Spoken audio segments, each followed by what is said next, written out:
వైఎస్ఆర్ కాంగ్రెస్ పార్టీకి సంబంధించినటువంటి నాయకులు జగన్మోహన్ రెడ్డి, అనిల్ కుమార్ యాదవ్ లాంటి వాళ్ళు కూడా బీసీల గురించి మాట్లాడుతున్నారు. తెలుగుదేశం పార్టీలో బీసీలకు ఎటువంటి ప్రాధాన్యత లేదు. అది పార్టీలో గానీ, ప్రభుత్వంలో గానీ ఎటువంటి ప్రాధాన్యతమైన పోస్టులు ఇవ్వలేదని చెప్పేసి మాట్లాడుతున్నారు. నేను వైఎస్ఆర్ కాంగ్రెస్ పార్టీని, జగన్మోహన్ రెడ్డిని, అలాగే అనిల్ కుమార్ యాదవ్‌ని అడుగుతున్నా. మీ పార్టీలో గానీ, మీ ప్రభుత్వం ఉన్నప్పుడు మరి పేరుకే కొంతమంది బీసీలకి పదవులు ఇచ్చారు. పెత్తనం అంతా కూడా ఎవరి చేతిలో ఉంది? నలుగురు రెడ్ల చేతిలో పెట్టావు. అది పార్టీకి సంబంధించి కావచ్చు, ప్రభుత్వానికి సంబంధించి కావచ్చు. సజ్జల రామకృష్ణారెడ్డి, వైవి సుబ్బారెడ్డి, విజయసాయిరెడ్డి, పెద్దిరెడ్డి రామచంద్రారెడ్డి ఈ నలుగురు కూడా జగన్మోహన్ రెడ్డికి, తన పార్టీకి, తన ప్రభుత్వానికి 4 స్తంభాల్లా ఉండి, ఆ 4 స్తంభాల నీడలోనే మరి వైఎస్ఆర్ కాంగ్రెస్ పార్టీ పెట్టినప్పటి నుంచి కూడా ఇప్పటి వరకు కూడా మరి జగన్మోహన్ రెడ్డి ప్రభుత్వం ఉన్నప్పుడు కూడా ఆ 4 స్తంభాల రెడ్ల నీడలోనే నడిచినటువంటి పరిస్థితి. అంటే ఈ నలుగురికి ఏమైనా పదవులు ఇవ్వాయంటే ఈ నలుగురికి పదవులున్నాయి. సజ్జల రామకృష్ణారెడ్డికి సంబంధించి సకల శాఖ మంత్రి, అన్ని శాఖల్లో కూడా తలదూర్చి అంత వ్యవహారం చేసిన వ్యక్తి. ఏ మంత్రికి కూడా స్వేచ్ఛగా పనిచేసేటువంటి విధానం వైఎస్ఆర్ కాంగ్రెస్ పార్టీ ప్రభుత్వం ఉన్నప్పుడు, జగన్మోహన్ రెడ్డి ముఖ్యమంత్రిగా ఉన్నప్పుడు లేదు. అదేవిధంగా చూసుకుంటే విజయసాయిరెడ్డి రాజ్యసభ ఎంపీగా ఉన్నాడు, రాజ్యసభ సభ్యుడిగా ఉన్నాడు. అలాగే ఒలింపిక్స్ సంబంధించి కూడా ఆంధ్రప్రదేశ్ సంబంధించి సంఘానికి అధ్యక్షుడిగా ఉన్నాడు. మరి అదే చూసిన పెద్దిరెడ్డి రామచంద్రారెడ్డి చూస్తే మంత్రిగా ఉన్నాడు. అలాగే మరి వైవి సుబ్బారెడ్డి చూస్తే టీటీడీ చైర్మన్గా ఉన్నాడు. అంటే ఈ నలుగురు కూడా ప్రభుత్వానికి సంబంధించి, పార్టీకి సంబంధించి, మళ్ళీ పార్టీ కూడా అంటే 4 జోన్లుగా ఉంటే ఆంధ్రప్రదేశ్ రాష్ట్రం 4 జోన్లుగా చేసి ఈ 4 జోన్లు కూడా ఈ నలుగురు రెడ్ల చేతిలో పెట్టిన పరిస్థితి. అంటే పార్టీ వాళ్ళ చేతిలోనే పెట్టావు, ప్రభుత్వం వాళ్ళ చేతిలోనే పెట్టావు, మరి నీ పరిపాలన అంతా వాళ్ళ చేతిలోనే ఉంది. నలుగురు రెడ్ల చేతిలో పెట్టి నువ్వు బీసీలకి ఏం చేసావు? బీసీలు ఎవరికైనా నీ పార్టీకి సంబంధించి అధ్యక్ష పదవులు ఇచ్చావా? లేకపోతే నీ ప్రభుత్వంలో ఒక కీలకమైనటువంటి శాఖలు ఏమైనా ఇచ్చావా? పోనీ ఇచ్చినా కూడా పెత్తనం అంతా ఎవరు చేశారు? సకల శాఖ మంత్రి సజ్జల రామకృష్ణారెడ్డి చేశాడు. మరి అదే రకంగా చూసుకుంటే మరి ఏవైతే డిప్యూటీ సీఎంలు ఇచ్చామని చెప్పి గొప్పగా చెప్పుకున్నారు, ఎవరికి ఇచ్చారు డిప్యూటీ సీఎం? పుష్పశ్రీవాణి ఏమైనా జీవితకాలం 5 సంవత్సరాల పాటు చేసిందా? పిల్లి సుభాష్ చంద్రబోస్, మిగతా వీళ్ళందరూ అంటే ఎవరెవరినో తీసుకొచ్చి పెట్టారు తప్ప అసలు డిప్యూటీ సీఎం అన్న పదవి ఏమైనా రాజ్యాంగబద్ధ పదవా? అదొక నువ్వు ఇచ్చుకునేటువంటి ఒక పదవి. దానికి సంబంధించి వాళ్ళకి మంత్రి ఉంది, ఆ మంత్రికి తోడు డిప్యూటీ సీఎం ఇచ్చావు.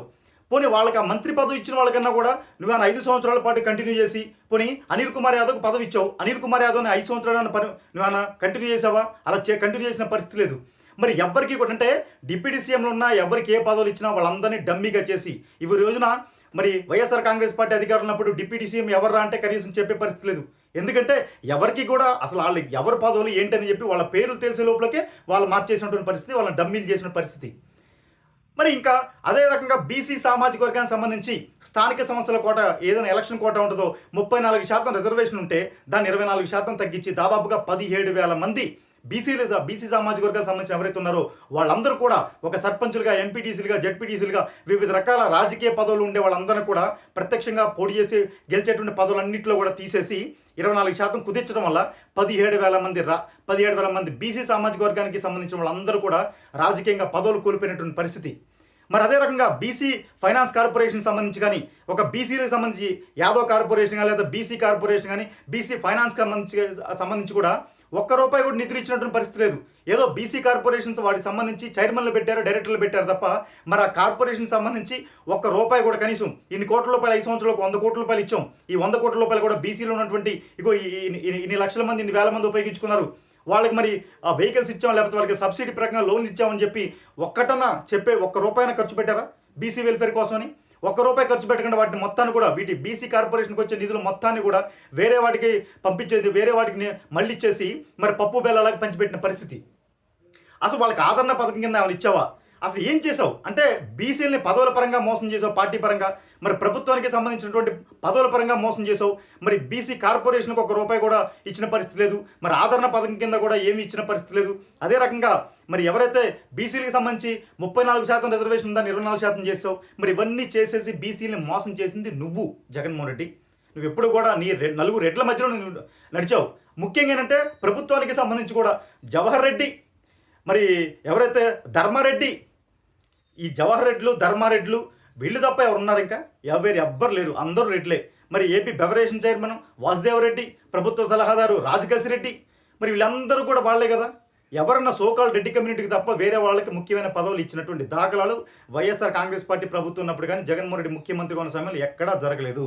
ఇకపోతే తెలుగుదేశం పార్టీకి సంబంధించి, తెలుగుదేశం పార్టీ పుట్టుకంటేనే 1982లో మార్చిలో మరి అన్న నందమూరి తారక రామారావు గారు పార్టీ పెట్టినప్పటి నుంచి కూడా అప్పటి వరకు ఉన్నటువంటి అంతరాలను మొత్తాన్ని కూడా తొలగించేసి ఒక స్టెప్ ముందుకు వేసి మరి రాజకీయంగా పార్టీ పరంగా కానీ లేకపోతే రాజ్యాధికారం విషయంలో ఎక్కువ శాతం బీసీలకే పదవులు ఇచ్చి పార్టీలో కానీ ప్రభుత్వంలో పదవులు ఇచ్చి బీసీల మొత్తాన్ని కూడా మరి రాజ్యాధికారంలో భాగస్వామ్యం చేసినటువంటి వ్యక్తి నందమూరి తారక రామారావు గారు. తెలుగుదేశం పార్టీ, అది గుర్తుపెట్టుకోవాలి. తెలుగుదేశం పార్టీ అంటేనే బీసీలు, బీసీలు అంటేనే తెలుగుదేశం పార్టీ. అసలు తెలుగుదేశం పార్టీకి వెన్నుముక లాంటి వాళ్ళే బీసీలు. మరి ఎందుకంటే నిజంగా తెలుగుదేశం పార్టీలో వేరే వర్గాల కంటే కూడా ముఖ్యంగా బీసీ సామాజిక వర్గాలు ఎవరైతే ఉంటారో వాళ్ళకి అత్యధికమైన ప్రయారిటీ. ఇవాళ చూసుకుంటే మీరు ఈ రోజున రాష్ట్ర పార్టీ అధ్యక్షుడు ఉన్నటువంటి పల్లా శ్రీనివాసరావు గారు ఒక బీసీ. మరి ఈ రోజున రాష్ట్రానికి సంబంధించి అసెంబ్లీ స్పీకర్గా ఉన్నటువంటి వ్యక్తి చింతకాయల అయ్యన్నపాత్ర గారు బీసీ. మరి ఎవరైతే అచ్చెన్నాయుడు గారు బీసీ, సవితా గారు మంత్రిగా ఉన్న సవితా గారు బీసీ, కొల్లు రవీంద్ర గారు బీసీ, అనగానే సత్యప్రసాద్ గారు బీసీ, వాసంశెట్టి సుభాష్ గారు బీసీ. అదేవిధంగా కేంద్రంలో మరి పౌర విమానయాన శాఖ మంత్రిగా చేస్తున్నటువంటి కింజరపు రామ్మోహన్ నాయుడు గారు బీసీ. ఇట్లా బీసీలు మొత్తాన్ని కూడా ప్రముఖమైనటువంటి కీలకమైన పోస్టులో పెట్టింది తెలుగుదేశం పార్టీ. ఆనాడు నందమూరి తారక రామారావు గారి దగ్గర నుంచి వారి వారసత్వాన్ని మరి పొనుగుపించుకొని ఇప్పటి వరకు కూడా చంద్రబాబు నాయుడు గారు, లోకేష్ గారు కూడా మరి మొట్టమొదటి ప్రయారిటీ తెలుగుదేశం పార్టీలో బీసీలకు ఇస్తున్నారు. మరి ఆ రోజున పార్టీ పెట్టిన తర్వాత మరి చంద్రబాబు గారు ముఖ్యమంత్రిగా ఉన్న సమయంలో కేంద్రంలో కింజరపు ఎర్రన్నాయుడు గారికి సంబంధించి కేంద్ర గ్రామీణాభివృద్ధి శాఖ మరి కీలకమైనటువంటి పోర్ట్ఫోలియోని కూడా ఆ రోజున మరి ఒక బీసీ సామాజిక వర్గానికి సంబంధించిన మనిషికి ఇచ్చారు, మరి ఎర్రన్నాయుడు గారికి ఇచ్చారు. మరి అలాగే చూసుకుంటే యనమల రామకృష్ణ గారు ఒక ఎమ్మెల్యేగా, మినిస్టర్గా, ఒక ఎమ్మెల్సీగా, అసెంబ్లీకి సంబంధించిన స్పీకర్గా, ఆర్థిక శాఖ మంత్రిగా, శాసనసభ వ్యవహారాల శాఖ మంత్రిగా చేసింది ఎవరు? తెలుగుదేశం పార్టీ, చంద్రబాబు నాయుడు గారు. మరి అదే రకంగా కేఈ కృష్ణమూర్తి గారు ఒక గౌడ సామాజిక వర్గానికి సంబంధించిన వ్యక్తి, ఒక డిప్యూటీ సీఎంగా మనకి ఒక డిప్యూటీ సీఎంగా రెవెన్యూ శాఖ మంత్రికి అవకాశం ఇచ్చారు. మరి అదే రకంగా చూసుకుంటే మనకి ఒక పుట్టా సుధాకర్ యాదవ్ టీటీడీ చైర్మన్ చేశారు. మరి ఎంత సాంప్రదాయం అంటే పొద్దునే దాదాపుగా తిరుమల వెంకటేశ్వర స్వామికి సంబంధించి పొద్దున్నే మరి గుడి తలుపులు తెరిచేది ఎవరైతే యాదవ్ సామాజిక వర్గం ఉంటారు కాబట్టి వారికి ఇంతవరకు కూడా మరి ఎవరికి టీటీడీ చైర్మన్ ఇవ్వలేదని చెప్పి పుట్టా సుధాకర్ యాదవ్ గారికి మరి టీటీడీ చైర్మన్ ఇచ్చినటువంటి ఘనత తెలుగుదేశం పార్టీ, చంద్రబాబు నాయుడు గారిది. ఇలా లెక్క పెట్టుకుంటూ పోతే ఎంతమంది బీసీలు ఉన్నారు పార్టీలో? వాళ్ళందరికీ కూడా రాజ్యాధికారం ఇచ్చి పార్టీలో కానీ రాజ్యాధికారం ఇచ్చి వాళ్ళందరినీ భాగస్వామ్యం చేసి ఈ రోజున పెద్ద పెద్ద పొజిషన్లో మరి వాళ్ళ బీసీలు ఉన్నారంటే అది తెలుగుదేశం పార్టీ గొప్పతనం, నారా చంద్రబాబు నాయుడు గారు, నందమూరి తారక రామారావు గారు గొప్పతనం. అంటే ఒక క్యాబినెట్ మీటింగ్ నిర్వహణ నుంచి మొదలు పెట్టుకుంటే ఒక క్షేత్రస్థాయి వరకు అది పార్టీ పరంగా, ప్రభుత్వ పరంగా కూడా అందరూ బీసీలే ఉన్నటువంటి వ్యవహారం ఈ రోజున మరి పార్టీకి సంబంధించి. మరి అదే రకంగా చూసుకుంటే తెలుగుదేశం పార్టీ అధికారంలోకి వచ్చిన తర్వాత జగన్మోహన్ రెడ్డి 34% ఉన్నటువంటి స్థానిక సంస్థల రిజర్వేషన్, బీసీలకి సంబంధించిన రిజర్వేషన్ 34% నుంచి 24% తగ్గిస్తే మళ్ళీ చంద్రబాబు నాయుడు గారు 34% చేస్తూ కూడా మొన్న ఒక అధికారికంగా ప్రకటించిన పరిస్థితి. మరి ఏదైతే పల్లె ప్రాంతాల్లో 34%, పట్టణ ప్రాంతాల్లో 33.33% మరి స్థానిక సంస్థలకు సంబంధించి బీసీలకి రిజర్వేషన్ ఇచ్చిన పరిస్థితి. అలాగే బీసీ కమిషన్కి సంబంధించి, బీసీ ఫైనాన్స్కి సంబంధించి కూడా అన్ని కూడా కమిషన్లు ఏర్పాటు చేసి, కార్పొరేషన్ ఏర్పాటు చేసి వాటికి సంబంధించి నిధులు ఇచ్చి మరి ఆయా బీసీ సామాజిక వర్గాలకు సంబంధించి అందరికి కూడా మరి వ్యక్తిగతంగా వాళ్ళు అభివృద్ధి చెందడానికి కూడా మరి తెలుగుదేశం పార్టీ, కూటమి ప్రభుత్వం ఎంతో సహకరిస్తుంది. మరి అదే రకంగా చూసుకుంటే ఏదైతే మనకి పెన్షన్ విషయంలో ఎవరైతే మనకి చేతి వృత్తుల వారు ఉన్నారో వాళ్ళందరికీ కూడా పెన్షన్కి సంబంధించి అంటే 4,000 రూపాయలు అత్యధిక పెన్షన్ ఇస్తున్నటువంటి మరి రాష్ట్రం ఆంధ్రప్రదేశ్ రాష్ట్రం మరి ముఖ్యమంత్రిగా చంద్రబాబు నాయుడు గారు ఇస్తున్నారు. ఇవే భారతదేశంలో ఎక్కడ ఇవ్వట్లేదు.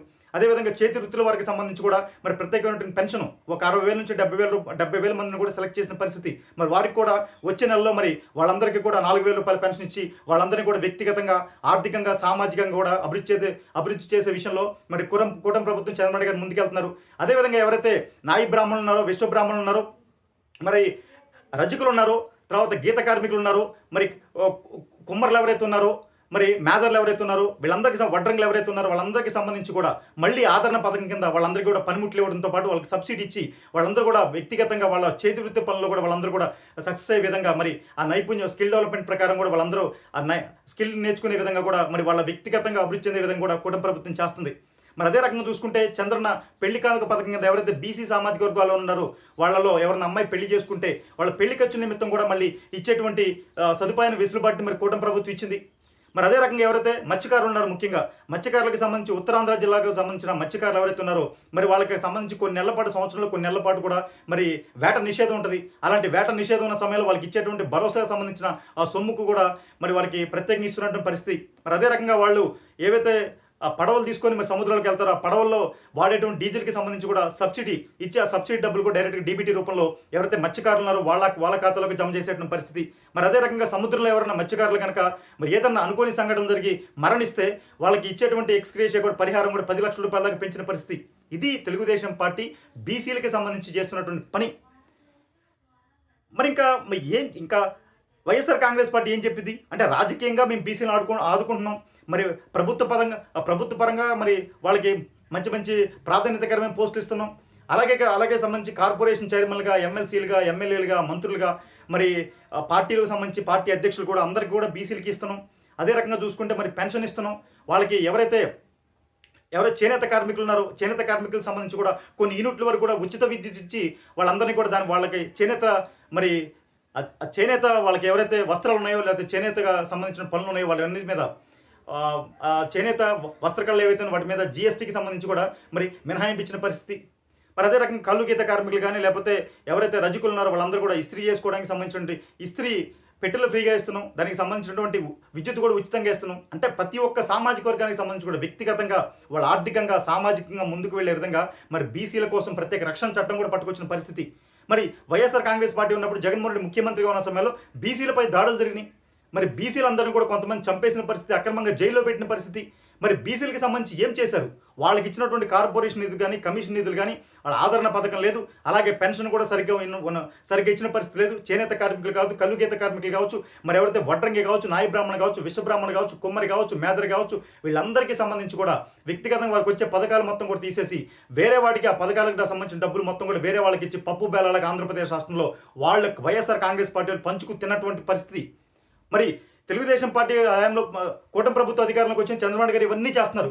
ఇప్పుడు చెప్పాలి, ఎవరైతే 4 రెట్లు పెట్టుకొని మరి ప్రభుత్వంగా పార్టీ పరంగా వ్యవహారం నడిపినటువంటి వ్యక్తి జగన్మోహన్ రెడ్డి అయితే మరి అదే బీసీలకి ప్రత్యక్షంగా పార్టీలో కానీ ప్రభుత్వంలో కానీ భాగస్వామి ఇచ్చి మరి వారందరూ వ్యక్తిగతంగా రాజకీయంగా ఆర్థికంగా సామాజికంగా ముందుకు వెళ్ళడానికి తీసుకువెళ్తున్నటువంటి మరి కూటమి ప్రభుత్వం కానీ ముఖ్యంగా నారా చంద్రబాబు నాయుడు కానీ తెలుగుదేశం పార్టీ కానీ మరి తెలుగుదేశం పార్టీ అని చెప్పి తెలుగుదేశం పార్టీ గొప్పతనం గురించి అందరూ తెలుసుకోవాలని చెప్పేసి మరొకసారి తెలియజేస్తూ